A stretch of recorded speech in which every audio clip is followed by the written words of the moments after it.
participated in some of our research trials and hear a little bit about their operations, what they learned, what interested them in soil health, just to kind of get the conversation going. So I'll ask a few questions, but if you all have questions, please feel free to jump in. So first, what I'm going to have you do is introduce yourselves, tell us where you're from, what you farm, and what got you interested in soil health. So Kevin? All right, my name's Kevin Bush. I'm from Newport, Washington, and right now I've got 18 head of female Black Angus cows. I've got 4 dairy goats, and I usually do feeder pigs in the spring, and then I custom graze about 20 head of a mixture of goats and sheep for a friend of ours, and then we do meat birds and stuff also during the summer. So I bought 40 acres of my grandparents' farm when I was 23 years old, and I worked a production job up until about 3 years ago. So after that, I was able to acquire the rest of the farm. So I'm very new at this.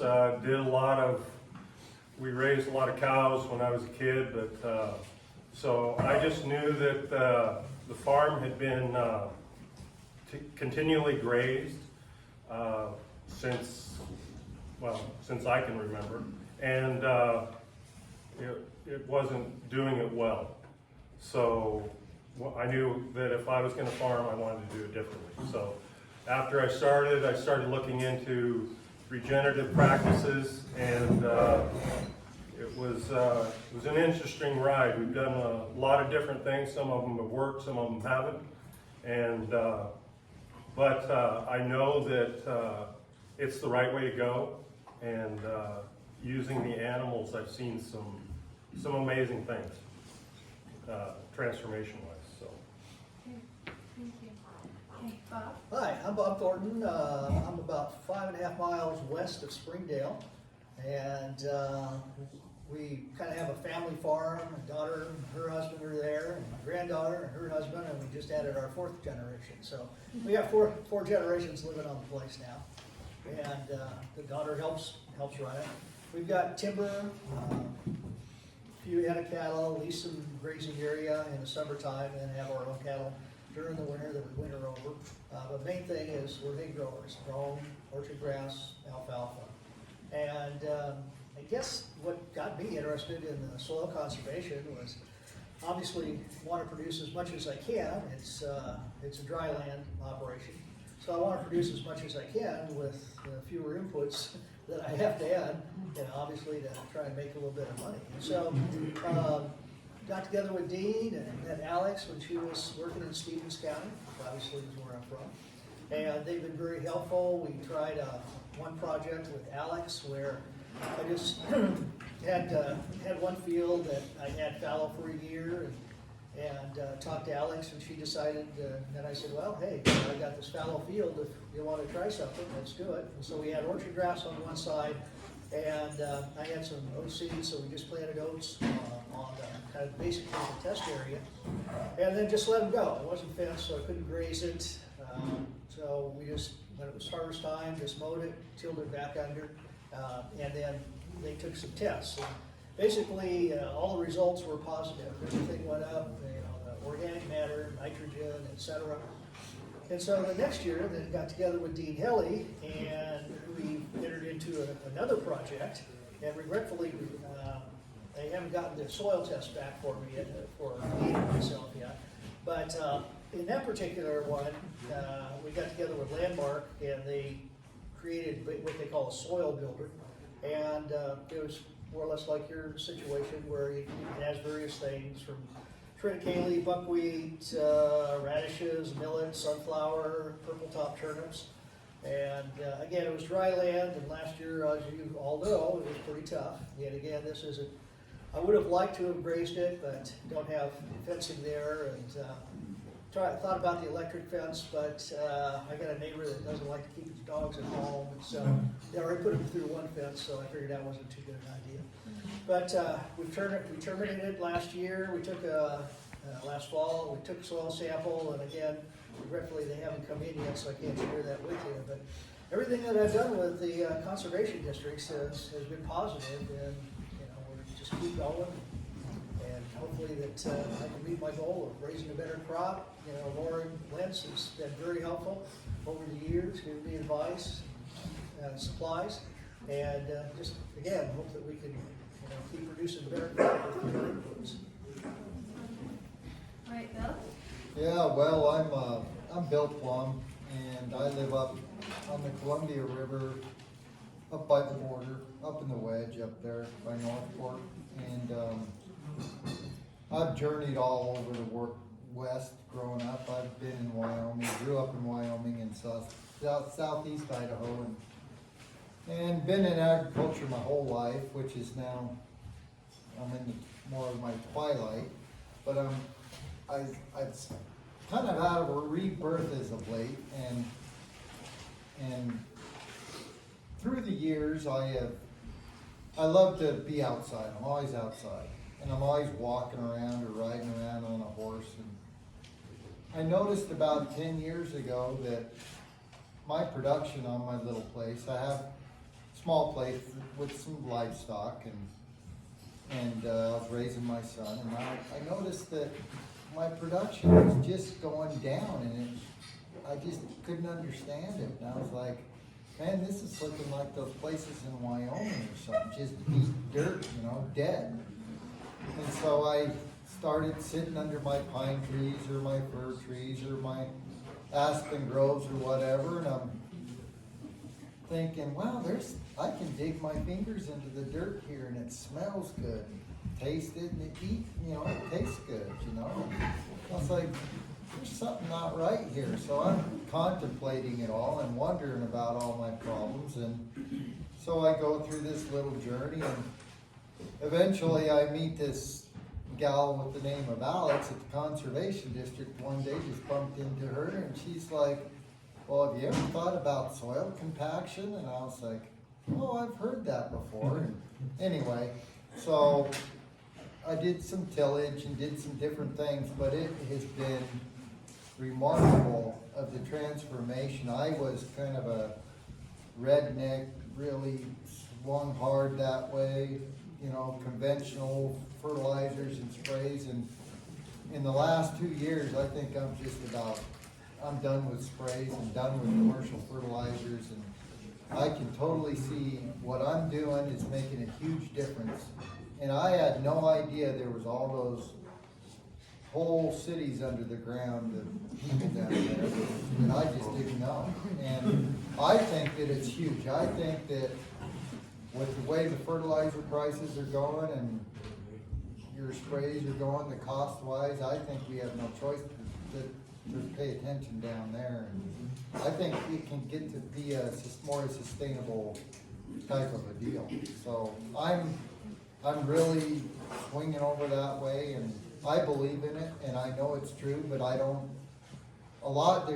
you just can't open up a book and know what to do, because every place is different, and everybody has different ideas, so I'm trying things. But 3 years ago, I had a horrible Oreille weed patch. Anybody in Stevens County knows what that stuff is. You can't hardly kill it. You can't till it out. You have to spray it out. And through just planting cover crops and managing my ground more properly, I don't even hardly have any Oreille. And that's the truth. I didn't even spray it the last 2 years. It's unbelievable. So that's my story. So I do have a couple questions for you guys. You both did bale grazing studies with us. I'm wondering if you both could share your experiences and kind of what that rotation has looked like and how you may be incorporating it into your system moving forward. Kevin? All right. So the first project we did it was about 6 acres. It was on a hillside.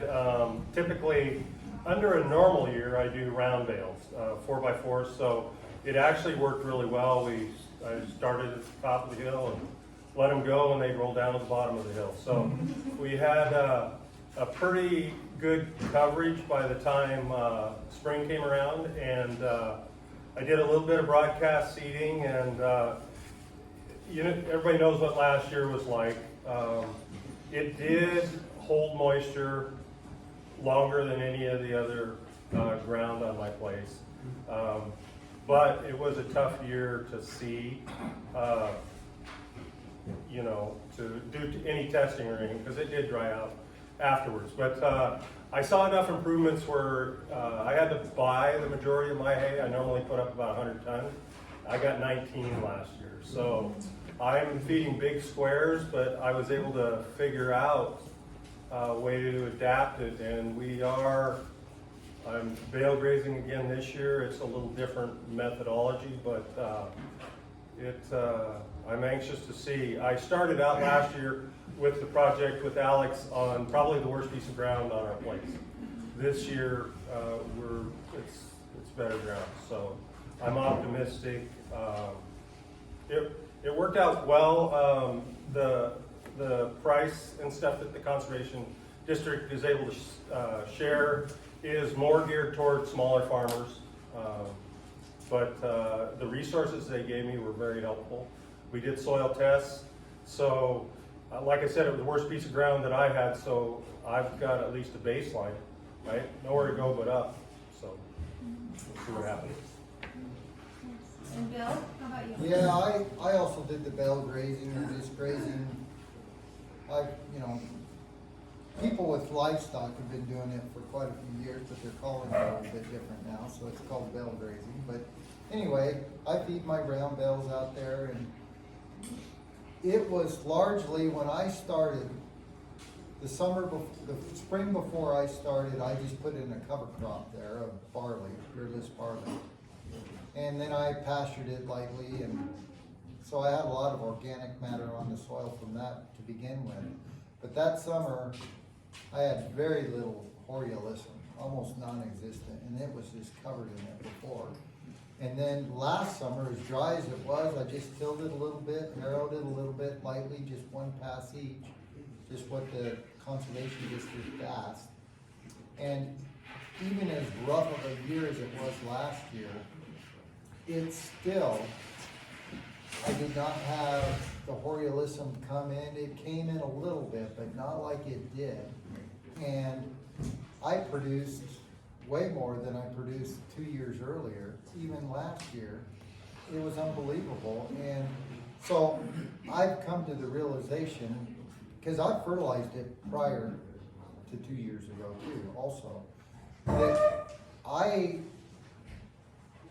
believe, and I firmly believe that the organic matter is the difference with that bale grazing. And so now I'm asking the question of how can I get that in my fields where I leave some stuff? How can I get the organic matter higher there to sustain a level of farming without any, commercial fertilizers and stuff? And so that's what I'm looking at this year, and I've gone to the belief of more versus a barley or oats to more of like a more lettuce style, salad mix type of an organic deal. So I'm thinking the diversity is where it's at, whether it be with your livestock, your trees, your anything. I think the more diverse, the better. And I feel good about it. I feel wonderful about what's happening, and maybe this sustainable farming isn't just some click word. It's maybe actually a real deal, I think. So, Bob, can you share with us more of how you learned about soil health practices? Aside, part of this group, reaching out to the Conservation District, other entities, how have you gained most of your knowledge? Well, I started out with more of a connection with, NRCS. And actually through NRCS and some of the activities there, I got to know Dee. I'm sorry, what's NRCS? Natural Resources Conservation Oh, Service. okay. It's the federal the federal technical And I assistance. think we have a representative here, so that's over on another project with me. But anyway, so through my association with MRCS and FSA, Farm Service Administration, then I got to the pleasure of meeting Dean and Alex later on when she came to work there, and actually have found that the conservation district, as far as handling the soil and the inputs and things like that, NRCS has been great regarding timber and to a lesser degree with pasture land. But as far the conservation district is where we've really gotten a lot of the information. And now the soil group, et cetera. So I really give a lot of credit to the conservation district. Not only what they provide as far as consulting services and suggestions and projects, but also keeping a close monitor on these various laws and other things that the government's trying to do as far as things that I don't necessarily want them to do to my land, let's put it that way. And I know Dean has been very active as far as letting people know about these things and allowing them to provide information, should they choose to, if they agree with, or if they don't agree with whatever the pending legislation might be. Water is getting to be a big thing. We've, in fact, I'm what they call the Chinook Valley drainage area, and we filed a lawsuit regarding water rights. Went to the local court. They found in favor of the government and the tribe. Went to the Ninth Circuit. They kind of found in favor of both of us, and now it's going to the Supreme Court. So we'll see what they decide to do about our water rights. So Kevin, how are you gaining more knowledge about soil health practices? Well,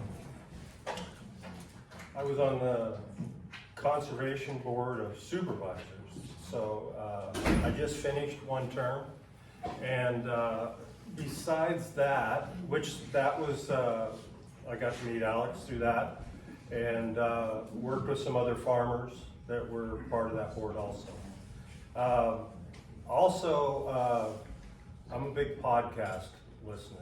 I listen to podcasts, audiobooks, so hey, if I'm outside working with the animals, I usually got my headphones in, and I'm trying to educate myself.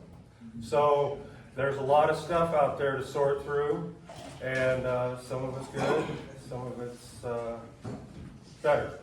And then, but you need to have that time, and I need to be productive while I'm doing that. So that's the way that I. What's your favorite podcast? Mine, so there's been a few. I like John Kemp.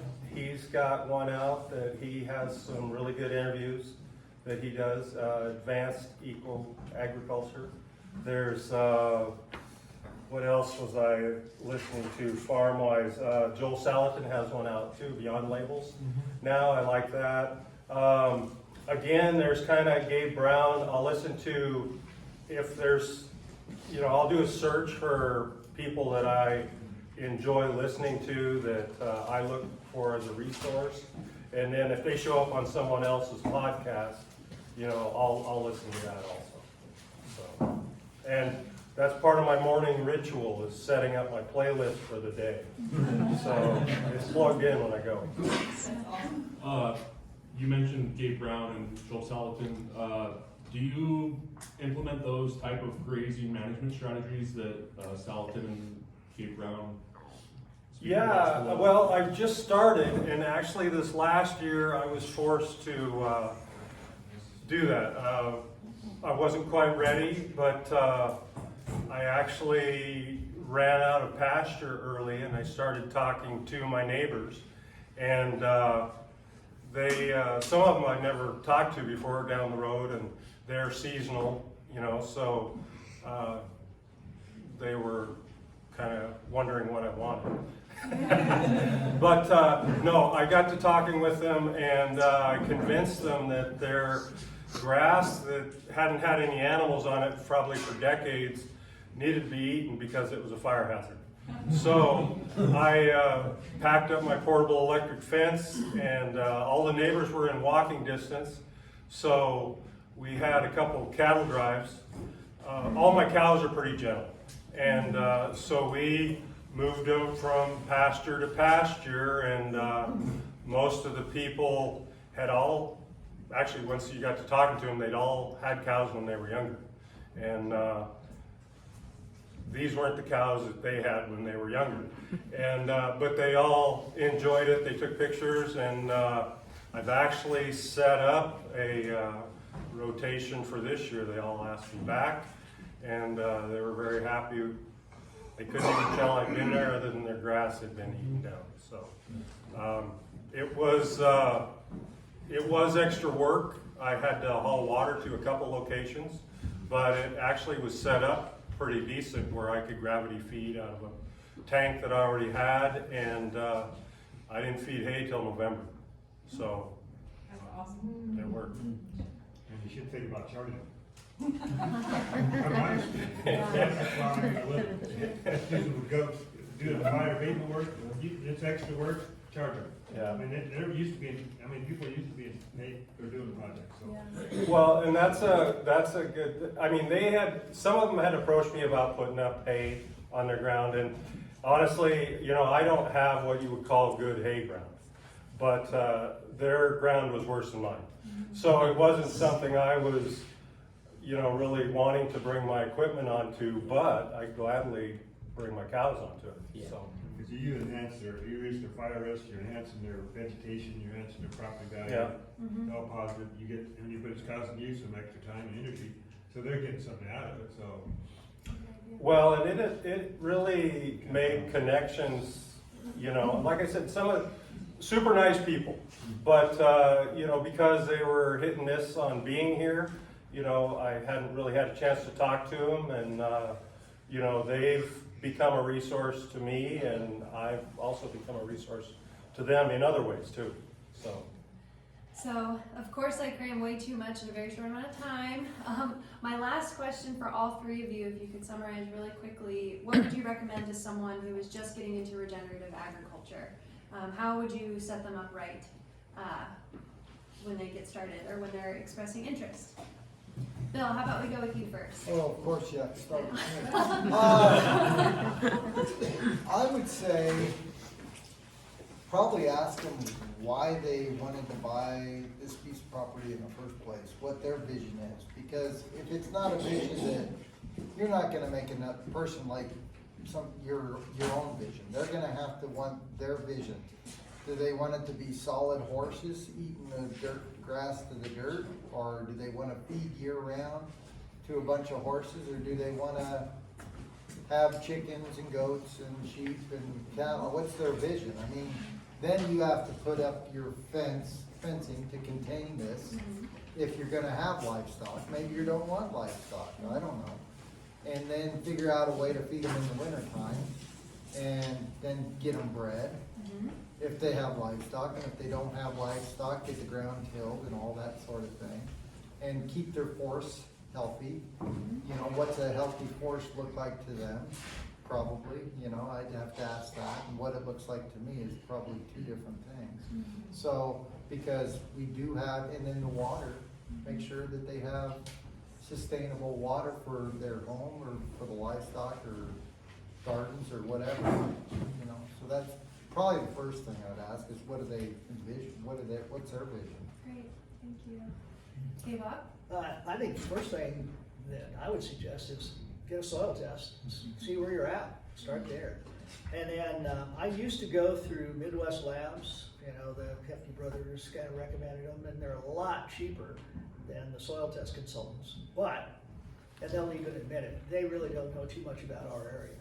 And so when I compared the Midwest Labs to the soil test labs, there was significant difference as far as, not so much the readout of, what you had, but as far as the recommendations.